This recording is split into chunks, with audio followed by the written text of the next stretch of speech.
Iran ने हाल ही के दिनों में अपने ऊपर दो तरफा हमला झेला है। एक तरफ इजराइल के साथ जारी युद्ध के दौरान काफी नुकसान हुआ, वहीं दूसरी तरफ अमेरिका ने भी उसके परमाणु ठिकानों पर बम बरसाए। इसके बावजूद ईरान के सर्वोच्च नेता अली खामेनेई की लोकप्रियता कम नहीं हुई है। इसकी एक झलक राजधानी तेहरान में शनिवार को रिवॉल्यूशनरी गार्ड्स प्रमुख जनरल हुसैन सलामी, मिसाइल कार्यक्रम के प्रमुख जनरल आमिर अली हाजीजादेह, कई अन्य वरिष्ठ सैन्य अधिकारियों और परमाणु वैज्ञानिकों के जनाजे के दौरान भी देखने को मिला। इस जनाजे में लाखों लोगों की भीड़ उमड़ पड़ी। ये सभी 13 जून को इजराइल के साथ शुरू हुए युद्ध के दौरान मारे गए थे। सरकारी आंकड़ों के मुताबिक 10 लाख से ज्यादा शोकाकुल नागरिकों ने राजधानी की आबादी स्ट्रीट पर जुटकर इन राष्ट्रीय नायकों को विदाई दी। इस दौरान लोग खामेनेई की तस्वीर हाथों में ले रखे थे और एकजुटता का प्रदर्शन कर रहे थे। इजराइल ने 13 जून को युद्ध की शुरुआत में ईरान के शीर्ष सैन्य और परमाणु नेतृत्व को निशाना बनाकर हवाई हमले किए थे, जिनमें जनरल सलामी और हाजीजादेह की मौत हो गई। इजराइल ने दावा किया कि उसने इस दौरान यानी कि इस ऑपरेशन के जरिए ईरान के परमाणु कार्यक्रम को खत्म करने की कोशिश की। जनाजे के दौरान भीड़ ने ईरान के शत्रुओं के खिलाफ नाराजगी जताई।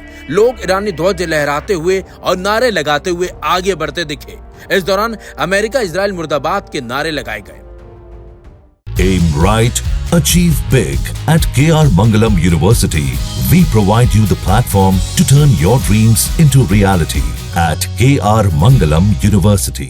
सरकारी कार्यालयों को बंद कर कर्मचारियों को अंतिम संस्कार में भाग लेने की अनुमति दी गई। ईरान के सर्वोच्च नेता अयतुल्ला अली खामेनेई की सार्वजनिक मौजूदगी नजर नहीं आई। हालांकि ऐसा माना जा रहा है कि उन्होंने बंद कमरे में विशेष नमाज पढ़ी होगी।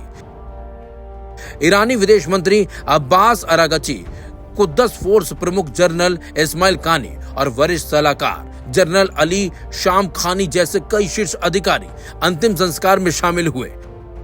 शाम खानी पहले हमले में घायल हुए थे, लाठी के सहारे सार्वजनिक रूप से दिखाई दिए। इजराइल ने दावा किया है कि युद्ध में 30 ईरानी सैन्य कमांडर और 11 परमाणु वैज्ञानिक मारे गए हैं। 8 परमाणु स्थलों और 720 सैन्य ढांचों पर हमला किया गया। 1000 से ज्यादा लोग मारे गए। वहीं ईरान ने 550 से अधिक बैलिस्टिक मिसाइलें इजराइल पर दागी, जिनमें से ज्यादातर को इंटरसेप्ट कर लिया गया। लेकिन कुछ मिसाइलों ने इजराइल में जान माल का नुकसान किया और 28 लोगों की मौत हो गई। राज्य टेलीविजन के मुताबिक ये अंतिम संस्कार 60 लोगों के लिए था, जिनमें 4 महिलाएं और 4 बच्चे भी शामिल थे। कई शहीदों को उनके पैतृक स्थानों में दफनाया जाएगा, जबकि सेना प्रमुख जनरल मोहम्मद बागेरी को उनके शहीद भाई के पास दफनाया जाएगा। युद्ध विराम बेशक लागू हो चुका है, लेकिन अमेरिका और ईरान के बीच परमाणु कार्यक्रम को लेकर वार्ता पर अनिश्चितता बनी हुई है। ईरान की संसद ने IAEA से सहयोग स्थगित करने के पक्ष में मतदान किया। ईरानी विदेश मंत्री अरागची ने शनिवार को संकेत दिया है कि ईरान वार्ता को लेकर खुला रवैया रख सकता है, लेकिन उन्होंने अमेरिकी राष्ट्रपति डोनाल्ड ट्रंप की तीखी आलोचना की, जिन्होंने खामेनेई की चेतावनी को खारिज करते हुए कहा था कि ईरान की बुरी तरह से हार हुई है।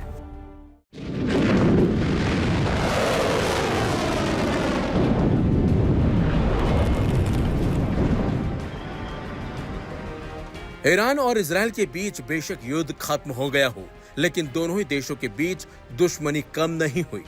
एक तरफ जहां दोनों ही देश युद्ध में मची तबाही के बाद उभरने की कोशिश कर रहे हैं, तो वहीं ईरान में इस जंग में मारे गए लोगों का अंतिम संस्कार किया जा रहा है, जिसके जरिए ईरान ने अपनी ताकत भी दिखाई।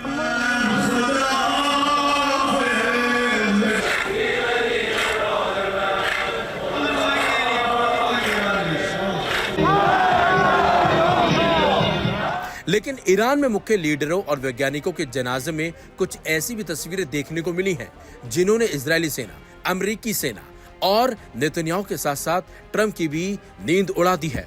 जानकारी के मुताबिक ईरान ने शनिवार को इजराइल के साथ साथ अपने युद्ध में मारे गए लोगों को राजकीय सम्मान के साथ विदाई दी। इसमें शीर्ष जनरलों, परमाणु वैज्ञानिकों और घातक इजरायली हमलों के पीड़ितों को सम्मानित किया गया। हालांकि ईरान के मारे गए कमांडरों के लिए अंतिम संस्कार जुलूस प्रतीक का युद्ध क्षेत्र बन गया था। लेकिन इस दौरान दो लोग जिनके बारे में इजराइल ने दावा किया था कि वो इस हमले में मारे गए हैं। तेहरान के अंतिम संस्कार जुलूस में वो लोग जिंदा दिखाई दिए। जी हाँ, IRGC कुद्दस फोर्स कमांडर इस्माइल कानी इजरायली आक्रमण के शहीदों के अंतिम संस्कार में दिखाई दिए और वो इसमें शामिल हुए। न्यूयॉर्क टाइम्स की 13 जून की रिपोर्ट के मुताबिक ईरान में इजरायली हमले के दौरान इस्माइल कानी की मौत हो गई थी, लेकिन अब वो जिंदा दिखाई दिए हैं, जिससे दुश्मनों की नींद उड़ गई है। Aim right, achieve big. At KR Mangalam University, we provide you the platform to turn your dreams into reality. At KR Mangalam University. तो वहीं प्रेस टीवी के मुताबिक 13 जून को इजराइल द्वारा मृत घोषित किए गए अली शमखानी भी अंतिम संस्कार जुलूस में जिंदा दिखाई दिए। खामेनेई के शीर्ष सलाहकार अली शमखानी इजरायली हमले में घायल होने के बाद 28 जून को फिर से दिखाई दिए हैं। ईरान ने अंतिम संस्कार के दौरान IRGC बैलिस्टिक मिसाइलों का भी प्रदर्शन किया, जिससे ईरान ने अपनी ताकत दिखाई है। वहीं हर क्षेत्र से लोगों की भीड़ उमड़ी और इजरायल युद्ध के शहीदों को श्रद्धांजलि दी। शहीदों में मेजर जनरल मोहम्मद बागेरी भी शामिल थे, जो सशस्त्र बलों के दूसरे नंबर के कमांडर थे। परमाणु वैज्ञानिक मोहम्मद मेहदी तेहरानची को उनकी पत्नी के साथ दफनाया गया। आपको बता दें, अमेरिकी हवाई हमलों में ईरान के प्रमुख परमाणु स्थलों पर हमला किया गया था। इसके बाद ही युद्ध विराम का ऐलान हो गया। इस दौरान डोनाल्ड ट्रंप ने दावा किया था कि उन्हें पता है कि सर्वोच्च नेता खामेनेई को कहां शरण दी गई थी। वहीं ईरान के विदेश मंत्री ने ट्रंप को खामेनेई के बारे में अपमानजनक टिप्पणी करने से आगाह किया। साथ ही साथ अब्बास आरागची ने कहा कि अगर ट्रंप परमाणु समझौता चाहते हैं तो उन्हें अपने अस्वीकारकारी लहजे से दूर रहना चाहिए।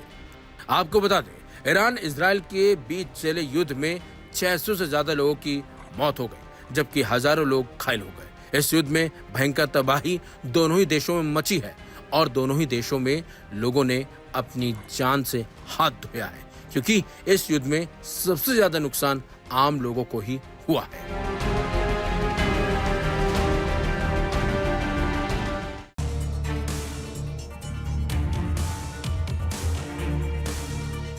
ईरान और इजराइल के बीच हुए हालिया युद्ध से दोनों ही देशों को भारी नुकसान पहुंचा है। ईरान ने नुकसान की बात स्वीकार भी की है। 12 दिन चले युद्ध में इजराइल ने सबसे ज्यादा नुकसान ईरान की दशकों पुरानी एयरफोर्स को पहुंचाया है।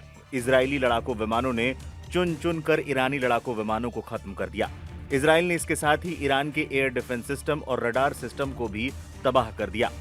इजराइल के साथ युद्ध में ईरान सिर्फ और सिर्फ अपनी लंबी दूरी की बैलिस्टिक मिसाइलों पर ही निर्भर था, जबकि इजराइल लगातार अपने फाइटर जेट से ईरान के अंदर तक हमले कर रहा था। अब ईरान के सामने नए सिरे से अपनी वायुसेना के निर्माण के अलावा कोई ऑप्शन ही नहीं है। इसको लेकर ईरान ने कवायद भी शुरू कर दी है। अब तक आई खबरों के अनुसार इसके लिए ईरान चीन की मदद लेने की सोच रहा है। रूस से ईरान की Su-35 की डील फेल होने के बाद ईरान के पास चीन के अलावा कोई और विकल्प भी नहीं बचता। ऐसे में ईरान चीन से J-10C फाइटर जेट खरीदने की दिशा में तेजी से आगे बढ़ रहा है। ईरान के खुरासान अखबार की रिपोर्ट के मुताबिक ईरान क्षेत्रीय तनाव को देखते हुए अपने एयरफोर्स को आधुनिक बनाने के लिए चीन की मदद लेने का फैसला कर सकता है। ईरान की वायुसेना आज भी 1970 के दशक के विमानों पर निर्भर है। F-4 फैंटम 2, F-5 टाइगर 2 और F-14A टॉमकैट्स उसकी रीढ़ हैं। इनमें कई ऐसे विमान उड़ने की हालत में भी नहीं है। हालिया युद्ध में ईरानी वायुसेना इजराइल की इलेक्ट्रॉनिक वॉरफेयर और स्टेल्थ क्षमताओं के आगे पूरी तरीके से नाकाम हो गए थे। चीन के फाइटर जेट J-10C की क्या है खासियत? J-10C, जिसे चीन में विगरस ड्रैगन कहा जाता है, चीन का ये एक 4.5 जनरेशन का मल्टी रोल फाइटर जेट है। अपनी डिजाइन, डेल्टा विंग और हवा में गोते लगाने में माहिर है। इसमें लगा रडार पुराने की तुलना में कई गुना ज्यादा सटीक और तेज है। World-class faculty, cutting-edge labs and immersive learning. A vibrant campus life beyond the classroom. SGT University, nurturing future leaders. J-10C से PL-15 जैसी बड़ी मिसाइल भी फायर की जा सकती है। दुश्मन की वायु रक्षा प्रणालियों को नष्ट करने में भी ये विमान सक्षम है। इजराइल के विमानों को दूर से ही इंटरसेप्ट कर सकता है J-10C। J-10C की खरीद पर चुप नहीं बैठेगा इजराइल। ईरान अगर J-10C खरीदता है तो इजराइल चुपचाप नहीं बैठा रहेगा। पहले ही वो अमेरिका से और F-35 के यूनिट्स मांग रहा है। इसके अलावा ये ध्यान रखना जरूरी है कि इजराइल वही F-35 ऑपरेट करता है जो अमेरिका की वायुसेना करती है। अमेरिका ने सिर्फ इजराइल को F-35 के सोर्स कोड यानी कि सभी तकनीकी फीचर्स की जानकारी दी है। इजराइल के अलावा दुनिया के किसी और देश को अमेरिका ने पूरे सोर्स कोड नहीं दिए हैं।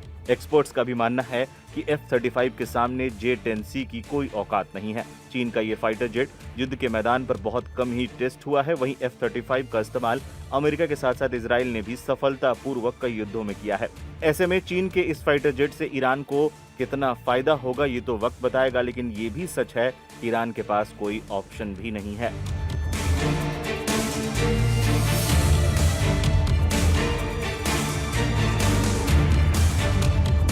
ईरान और इसराइल के बीच युद्ध खत्म हो गया है। जंग में ईरान के 600 से ज्यादा लोगों की मौत हुई, वहीं हजारों लोग घायल हुए। इसी बीच ईरान के राष्ट्रपति मसूद पेजेश्कियान ने हाल ही में इसराइल और अमेरिका द्वारा ईरान के परमाणु और सैन्य ठिकानों पर किए गए हमलों में मारे गए लोगों के अंतिम संस्कार में हिस्सा लिया। राष्ट्रपति मसूद पेजेश्कियान, जो एक सुधारवादी नेता और पूर्व में कार्डियक सर्जन रह चुके हैं, उन्होंने इन हमलों में मारे गए लोगों के प्रति शोक व्यक्त करने के लिए अंतिम संस्कार में हिस्सा लिया। इस समारोह में हजारों लोग शामिल हुए। यह अंतिम यात्रा तेहरान के अंग्लिब्लाब से आजादी चौक तक चली। तस्वीरों में देखा जा सकता है कि सड़कों पर ताबूत में मृतक हैं और उनके आसपास हजारों लोगों की भीड़ जमा है। इसी भीड़ में काले कपड़ों में ईरान के राष्ट्रपति मसूद पेजेश्कियान भी शामिल हुए। उन्होंने कोफिन के पास ईरानी लोगों के साथ मिलकर शहीद हुए या फिर मारे गए लोगों को श्रद्धांजलि अर्पित की और वे शव यात्रा में खड़े हुए। राष्ट्रपति पेजेश्कियान ने इस दौरान कहा कि इन शहीदों का बलिदान केवल ईरान के लिए नहीं बल्कि पूरी मानवता के लिए चेतावनी है कि निर्दोषों पर हमले बर्दाश्त नहीं किए जाएंगे। हम एकजुट हैं और जवाब देंगे।